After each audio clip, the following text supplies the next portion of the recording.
Aliment ajrimdan keyin bolalarning kerakli tarbiya va ta'minot olishlari, sog'lom ulg'ayishlari uchun zarur chora-tadbirlardan biri hisoblanadi.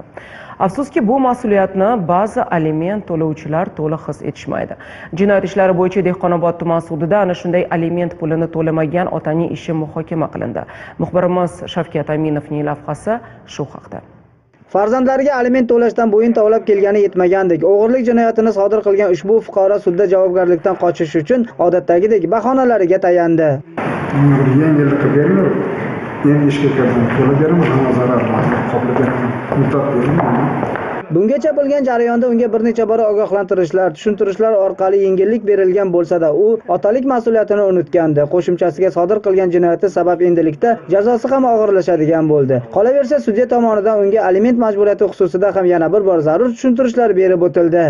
Voyaga yetmagan farzandlarni moddiy ta'minlashga majburiyat bor hamda. Bu konstitutsiya norma, bunga rioya qilish hamma shart. Bundan tashqari oila kodeksida bu masala aniq yozilgan.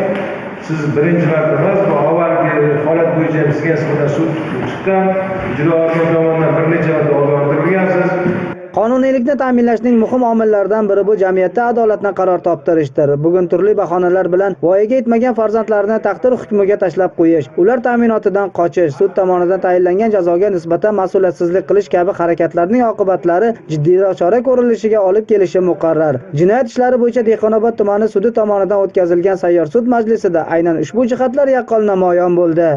Mana bugun jinoyat ishlari bo'yicha Dehqonobod tuman sudida Qarzdor Mirzoyev Sirojiddinga nisbatan Jinoyat kodeksining 122-moddasi 2-qismi bilan jinoyat ishi ko'rilib, mazkur qarzdor bir necha marta ogohlantirishga qaramasdan muntazam o'sha Jinoyat kodeksining 122-moddasi 1-qismi bilan jinoyat javobgarlikka tortilishiga qaramasdan alimentni o'z vaqtida to'lamasdan bo'yin tovlab kelganligi sababli unga nisbatan 1 yil 8 oy muddatga ozodlikdan mahrum qilish jazosi tayinlandi.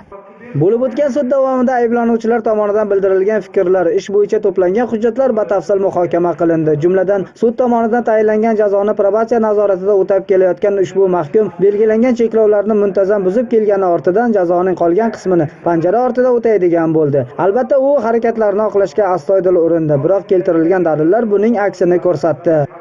Birinchi qiladigan ishlarimiz mahkumni xizmatxonamizga chaqiramiz. Suddan kelgan hukm yoki ajrimlarni ijroga qaratish maqsadida hukm qildi joyini dastavval chiroyli qilib tushuntirib, nima ish qilish kerak, qachon, qayerda bo'lishi, qanday tartib-nizomga bo'ysunishligini, uning majburiyatlari nima, qanday taqiq-cheklov o'rnatilganlarini batafsil tushuntiramiz.